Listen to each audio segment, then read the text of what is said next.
नमस्कार, वक्त हो गया है मॉर्निंग प्राइम का। और साथ की बड़ी बात में सबसे पहले अपने दर्शकों को दिखा देते हैं 10 बड़ी खबरें यानी हेडलाइंस।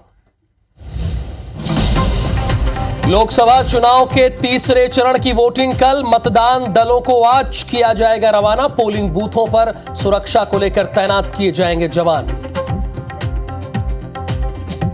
इंदौर में हुई बीजेपी की औचक बैठक, मंत्री कैलाश विजयवर्गीय, तुलसी सिलावट समेत सभी 9 विधायक रहे मौजूद। चौथे चरण के मतदान को लेकर चर्चा। राहुल गांधी का मध्य प्रदेश दौरा आज, रतलाम और खरगोन में करेंगे जनसभा। चौथे चरण के लिए आदिवासियों को साधेंगे राहुल। कल मध्य प्रदेश आएंगे पीएम मोदी, खरगोन और धार में चुनावी सभाओं को करेंगे संबोधित।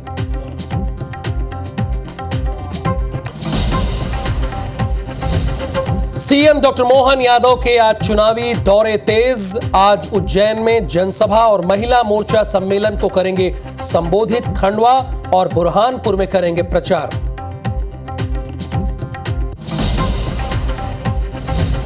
राधिका खेड़ा का कांग्रेस से इस्तीफा, आईबीसी 24 से कहा मुझे धमकाया गया, नहीं मिला न्याय। खेड़ा के इस्तीफे पर सुशील शुक्ला बोले नहीं हुआ था कोई विवाद।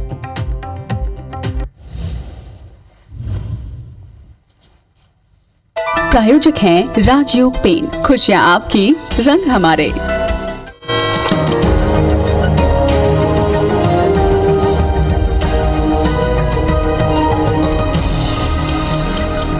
तो सबसे पहले लोकसभा चुनाव का अपडेट हम आपको दे दें।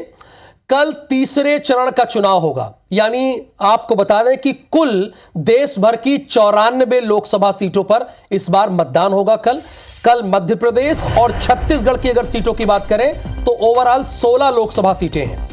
16 लोकसभा सीटों पर मतदान होगा। छत्तीसगढ़ की जो बची हुई 7 सीटें हैं उस पर मतदान कल होगा और मध्य प्रदेश की 9 सीटों पर वोटिंग होगी, यानी छत्तीसगढ़ में पहले और दूसरे चरण के अकॉर्डिंग सबसे ज्यादा और मध्य प्रदेश में भी सबसे ज्यादा। निर्वाचन आयोग ने चुनाव की सभी तैयारी पूरी कर ली है। पोलिंग बूथों को आज मतदान दल पर रवाना कर दिया जाएगा। छत्तीसगढ़ में मतदान के लिए 202 कंपनियां तैनात की गई हैं। छत्तीसगढ़ में वोटिंग के लिए सुरक्षा बलों की 202 कंपनी तैनात है। छत्तीसगढ़ में 1 करोड़ 39 लाख से ज्यादा मतदाता, कल अगर 100% मतदान हुआ तो यह संख्या है, मतदान करेंगे। मध्य प्रदेश में 1 करोड़ 77 लाख से ज्यादा मतदाता वोटिंग करेंगे। मैं आपको फिर से बता दूं कि यह संख्या जो मैं बता रहा हूं, अगर 100% मतदान हुआ तो आप देख रहे हैं मध्य प्रदेश में तो हो नहीं रहा है। छत्तीसगढ़ में ठीक वोटिंग हो रही है, अच्छी वोटिंग हो रही है, लेकिन मध्य प्रदेश वासी थोड़ा पिछड़ गए हैं, उनको भी सुधार करना होगा। वोटिंग कम हो रही है। आप पहले चरण में भी देखिए, दूसरे चरण में भी देखिए तो वोटिंग कम हुई है। हालांकि छत्तीसगढ़ में वोटिंग अच्छी हुई है।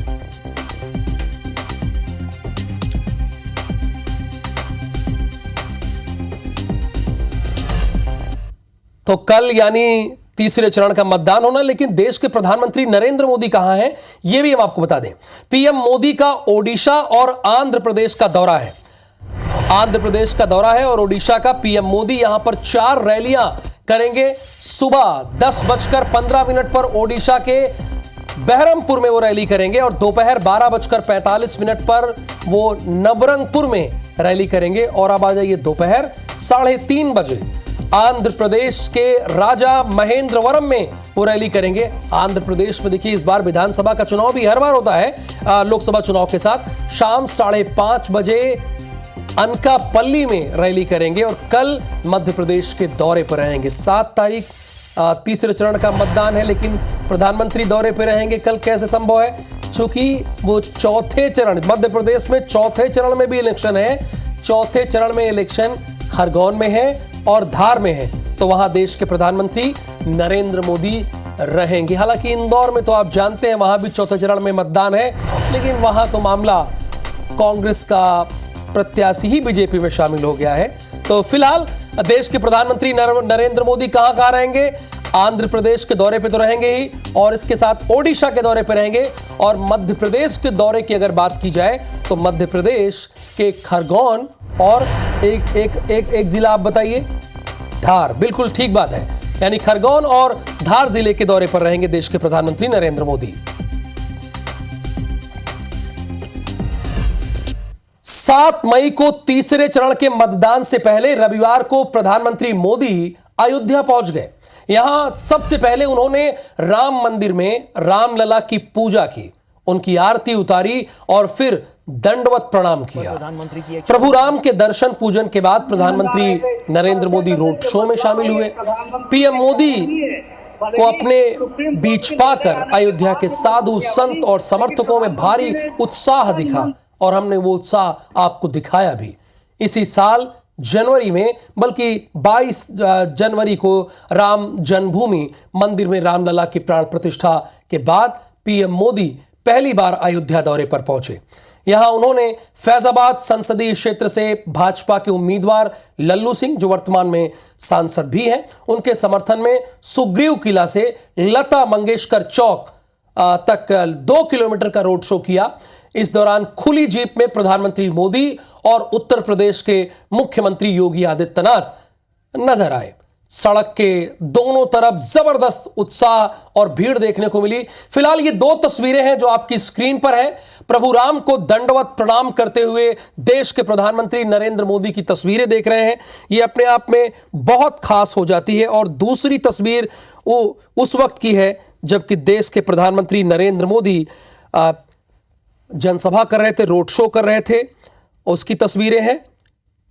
और इस दौरान योगी आदित्यनाथ भी वहां पर मौजूद रहे। ये दोनों तस्वीरें आपको हम दिखा रहे हैं। ये तस्वीरें अपने आप में काफी अहम हो जाती है और अहम इसलिए भी हो जाती है चूंकि 500 साल के लंबे इंतजार के बाद राम मंदिर बनकर तैयार हुआ।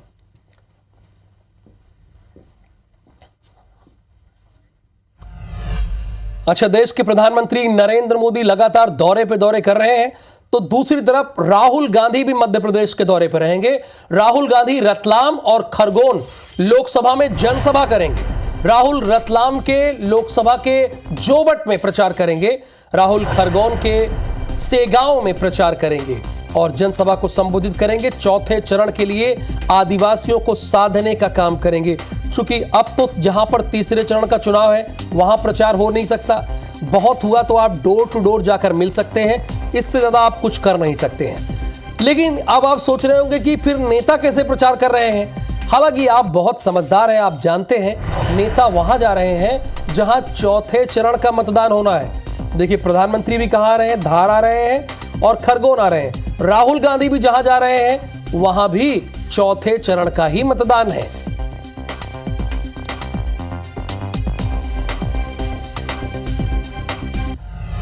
लेकिन इन सब के बीच सीएम डॉक्टर मोहन यादव का दौरा कहां है, तो हम आपको बता दें छिंदवाड़ा और उज्जैन के साथ साथ वो खंडवा के दौरे पर रहेंगे। छिंदवाड़ा में शहीद जवान को श्रद्धांजलि देंगे।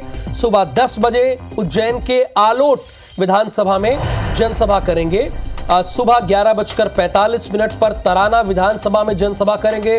दोपहर 2 बजे उत्तर उज्जैन विधानसभा में एक सम्मेलन रखा गया है, वहां उनको शामिल होना है। महिला मोर्चा के सम्मेलन को संबोधित करेंगे डॉक्टर मोहन यादव और फिर शाम को 3:15 पर खंडवा के नेपा नगर में एक जनसभा है, उसको भी संबोधित करेंगे और शाम 5 बजे बुरहानपुर में रोड शो करेंगे। देखिए, बड़ा हैक्टिक शेड्यूल है इन दिनों नेताओं का।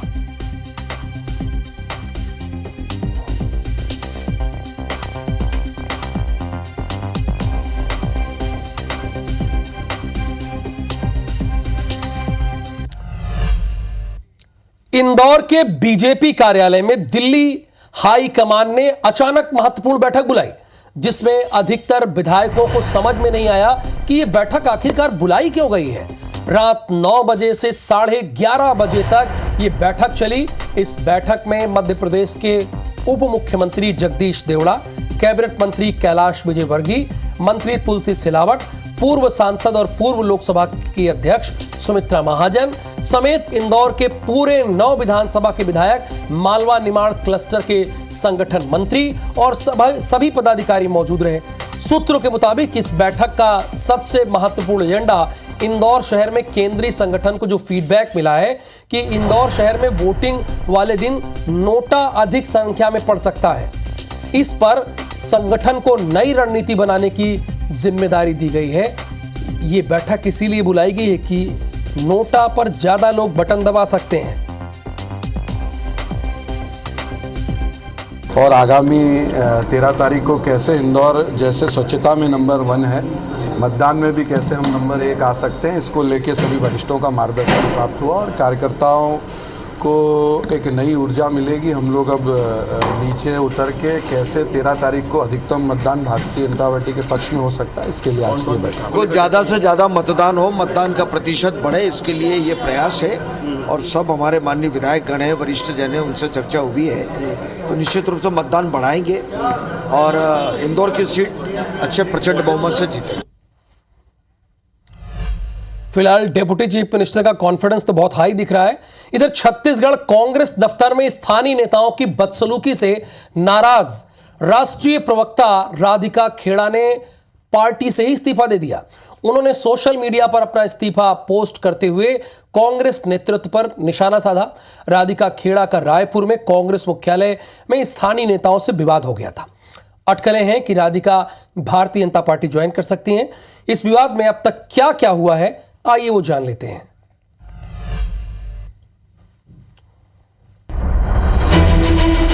ये वही राधिका खेड़ा है जो 22 सालों से कांग्रेस पार्टी के साथ खड़ी रही। छात्र राजनीति से ही कांग्रेस की विचारधारा के साथ जिन्होंने पार्टी के लिए हर मोर्चा पर कदम ताल किया, रविवार को कांग्रेस को अब ये अलविदा कह चुकी हैं। कांग्रेस अध्यक्ष मल्लिकार्जुन खड़गे को भेजे अपने इस्तीफे में उन्होंने पार्टी की नीति और नियत पर सवाल खड़े कर दिए। खास बात यह है कि राधिका ने भी पार्टी को अलविदा कहने वाले बाकी कांग्रेस प्रवक्ताओं की तरह ही कांग्रेस को राम विरोधी साबित करने की कोशिश की। राधिका ने कहा कि वो अयोध्या में राम मंदिर में श्री राम लला के दर्शन से खुद को रोक नहीं पाई और इसके बाद ही पार्टी के भीतर हर स्तर पर उन्हें निशाने पर लिया जाने लगा। राधिका ने कहा कि वो लड़की हैं और लड़ सकती हैं और अब भी वो वही कर रही हैं। आदिकाल से लेकर आज तक ये सत्य है, कटु सत्य है कि जब जब किसी ने धर्म का साथ दिया है तो उसका विरोध हुआ है। चाहे हिरण्यकश्यप जी हो, चाहे रावण से लेकर कंस तक, ये सब उदाहरण है कि किस तरीके से जब जब धर्म का साथ दिया जाता है तो उन लोगों का विरोध किया जाता है। श्री अयोध्या धाम राम लल्ला की जन्मभूमि हम सब हिंदुओं के लिए बहुत ही पवित्र स्थली है और मैं वहाँ दर्शन करने से अपने आप को रोक नहीं पाई, लेकिन वहाँ जाने का विरोध इस कदर मुझे सहना पड़ेगा, मैंने अपने जीवन में कभी नहीं सोचा था। मेरे साथ छत्तीसगढ़ प्रदेश कांग्रेस कार्यालय में अभद्रता हुई, मुझे वहाँ पे धक्का मुक्की करी गई, कमरे में बंद कर दिया गया, लेकिन मेरे साथ न्याय नहीं हुआ। मैं चीख चीख कर गुहार करती रही, छोटे से लेकर सबसे बड़े शीर्ष नेतृत्व तक गुहार करती रही, लेकिन मुझे न्याय नहीं मिला। पार्टी अध्यक्ष खड़गे के नाम लिखे पत्र में राधिका ने पार्टी के भीतर भेदभाव के भी आरोप लगाए हैं। मैं अभी इसी बात पे कायम रहना चाहूँगी क्योंकि एक बहुत ही संवेदनशील मुद्दा है और मैं बहुत परेशान हूँ, बहुत दुखी हूँ, बहुत ही अंदर से, और मेरे को इस बात को बोलने में और बहुत पीड़ा से इस समय गुजर रही हूँ क्योंकि एक बहुत भारी मन से मैं इस्तीफा दे रही हूँ। आज 22 साल मैंने जहाँ दिए हैं, जिस विचारधारा के लिए मैं लगातार लड़ी हूँ, न्याय के लिए और लोगों की न्याय के लिए बात करती हूँ।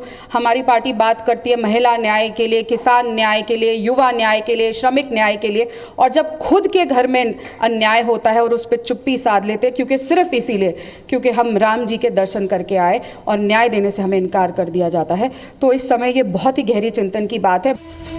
अब एक बार जान लीजिए कि आखिर राधिका खेड़ा के इस बखेड़े की पूरी इनसाइड स्टोरी क्या है। दरअसल 30 अप्रैल को राधिका खेड़ा राजीव भवन में नेताओं से चर्चा कर रही थी। पीसीसी संचार प्रमुख सुशील आनंद शुक्ला ने इस पर आपत्ति जताई। राधिका खेड़ा के प्लानिंग करने पर नेताओं को फटकार तक लगाई, जिसके बाद प्रदेश कांग्रेस नेताओं और राधिका खेड़ा के बीच जमकर बहस हुई। 1 मई को राधिका खेड़ा ने ट्वीट कर अपमान पर दुख जताया। भाजपा नेताओं ने कांग्रेस की रीति नीति पर सवाल उठाए। मामला सुलझाने के लिए 3 मई को राजीव भवन में छत्तीसगढ़ कांग्रेस के प्रदेश अध्यक्ष ने राधिका खेड़ा से 3 घंटे तक घटना के बारे में पूछताछ की, लेकिन सुलह की कोशिश नाकाम रही और 5 मई को राधिका खेड़ा ने कांग्रेस से इस्तीफा दे दिया। खेड़ा का पूरा बखेड़ा जिस राजीव भवन में शुरू हुआ था, आज फिर हम वहां पहुंचे जहां इस पूरे विवाद के मुख्य किरदार छत्तीसगढ़ के संचार प्रमुख सुशील आनंद शुक्ला मौजूद थे। और इस मामले पर जब हमने बात करने की कोशिश की तो उन्होंने क्या कुछ कहा, सुनिए और देखिए। सुशील आनंद जी, मेरी बात आप आपसे बात नहीं कर रहा हूँ। सुशील आनंद जी से बात करो। देखिए यही व्यवहार कर रहे थे राधिका खेड़ा जी से, यही उदाहरण जो है आप प्रस्तुत कर दिया है उन्होंने। सुशील आनंद शुक्ला जी, आपने क्या राधिका खेड़ा का अपमान किया? उसमें वो साफ तौर पर लिख रहे हैं कि मेरा अपमान हुआ है। मैंने उनका कोई अपमान नहीं किया, वो मेरी छोटी बहन के समान थी, हमेशा मैंने उनका सम्मान किया था। आज भी वो पार्टी छोड़ी है, एक महिला होने के नाते मैं उनका सम्मान करता हूँ। राधिका ने इस्तीफा दे दिया है, मगर इसका मतलब ये नहीं कि खेड़ा पर बखेड़ा का अंत हो गया हो, या यूं कहें कि ये तो नए बखेड़े की शुरुआत है। क्योंकि जिस पार्टी ने रामलला के प्राण प्रतिष्ठा का निमंत्रण ठुकराकर बीजेपी को बड़ा मुद्दा दिया था, उस पार्टी की नेत्री ने पार्टी नेताओं पर यह कहते हुए आरोप लगाया कि राम मंदिर दर्शन के कारण ही उनका विरोध हो रहा है, और वहीं ये संकेत भी दिए हैं कि कहीं ना कहीं वो बीजेपी की विचारधारा से प्रभावित है। तो अब सवाल यही है कि क्या वो भी कांग्रेस छोड़ने वाली बाकी प्रवक्ताओं की तरह बीजेपी में डेरा डालने वाली है? इस पूरे मामले में जोरदार सियासत हो रही है, राजनीतिक भूचाल आया हुआ है। इस पूरे मुद्दे पर छत्तीसगढ़ के मुखिया विष्णुदेव साय क्या कह रहे हैं, वो भी आप सुनिए। इस तरह से अपन अपमानित हुई अपने लोगों के द्वारा कि रो रो के बुरा हाल हो गया उसका, और ये नारी न्याय की लोग बात करने वाले लोग, इनके कथनी और करनी में ज़मीन आसमान का फर्क रहता है। और इसी कारण से आज कांग्रेस की जो दुर्गति हो रही है, एक छत्र शासन करने वाले लोग 55-60 साल तक आज ये लोग विलुप्त होते जा रहे हैं। राष्ट्रीय अध्यक्ष माननीय खड़गे जी को चिट्ठी लिखे हैं, और ये तो उनका व्यक्तिगत निर्णय है। रही बात राम मंदिर, तो कोई भी जा सकता है, देश का हर नागरिक जा सकता है। ये घर परिवार की बात था, तो इसको किसी जाति या धर्म से या किसी मंदिर से जोड़ के नहीं देखना चाहिए। मैंने सभी लोगों से 1-to-1 चर्चा की और पर्याप्त समय तक सभी चीज़ें जानने की कोशिश की, चर्चाएं की, और उसके बाद उसके आधार पर AICC ने जो रिपोर्ट मांगे थे वो रिपोर्ट मैंने बना के भेज दी। बाकी निर्णय तो पार्टी को करना था।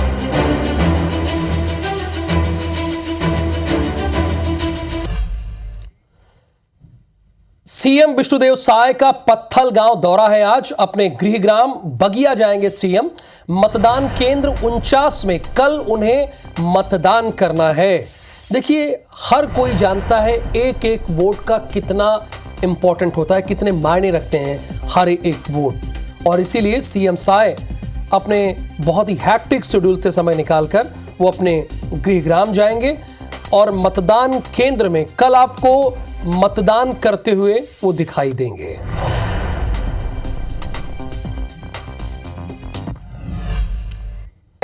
कुडेरा दादर में एक पेड़ गिर गया है। पेड़ गिरने से 3 बाइक दब गई है और 3 लोग घायल हुए हैं। घायलों में 2 बच्ची भी शामिल हैं। घायलों का एक छूरा अस्पताल पड़ता है, वहां पर इलाज चल रहा है। देर शाम छूरा थाना क्षेत्र की ये घटना है। ये तस्वीरें भी हम आपको दिखा रहे हैं। पेड़ गिरने से 3 बाइक दब गई और जो बाइक में सवार लोग थे वो 3 लोग जख्मी हो गए, और घायलों में 2 बच्चे भी शामिल हैं, यानी 3 घायलों में 2 बच्चे भी इसमें शामिल हैं। घायलों का हॉस्पिटल में, नजदीकी हॉस्पिटल में इलाज चल रहा है। तो कई बार जब हम सड़क मार्ग से चलते हैं, हमारी गलती नहीं होती है, फिर भी हम उसकी चपेट में आ जाते हैं। देखिए, जैसे यहाँ पर पेड़ गिरने से ये हादसा हो गया और इसमें 2 बच्चियां समेत 3 लोग जख्मी हो गए। पेड़ गिरने से 3 बाइक दब गई। घायलों में 2 बच्चे भी शामिल हैं। खबर गाजियाबाद के साहिबाबाद से है। औद्योगिक क्षेत्र में आग का तांडव देखने को मिला है।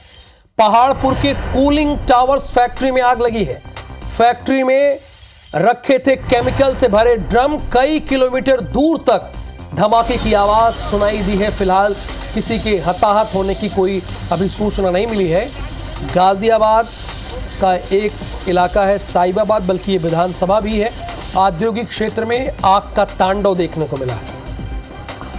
पहाड़पुर के कूलिंग टावर्स फैक्ट्री में भीषण आग लग गई है। फैक्ट्री में केमिकल से भरे ड्रम रखे थे। कई किलोमीटर दूर तक आवाज सुनाई दी है। धमाके की आवाज कई किलोमीटर दूर तक सुनाई दी है। हालांकि जो हमारी जानकारी है, अभी तक किसी के हताहत होने की खबर नहीं आई है।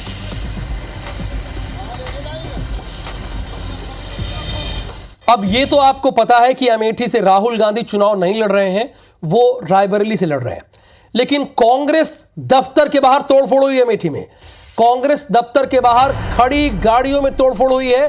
पुलिस ने अज्ञात लोगों के खिलाफ केस दर्ज किया है। अमेठी से कांग्रेस के प्रत्याशी है केएल शर्मा, जो कि एक समय में राजीव गांधी के भी सांसद प्रतिनिधि हुआ करते थे और सोनिया गांधी के भी, और इनको ये जिम्मेदारी भी दी गई थी कि आप दिल्ली में अमेठी और रायबरेली से जुड़ी समस्याओं का निदान कीजिए।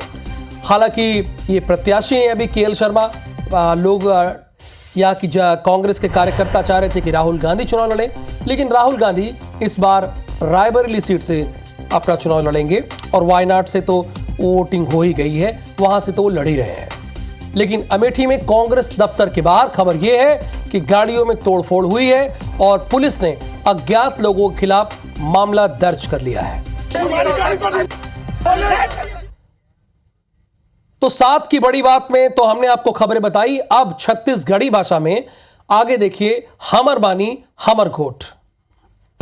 IBC 24 number 1 news channel in Madhya Pradesh, Chhattisgarh.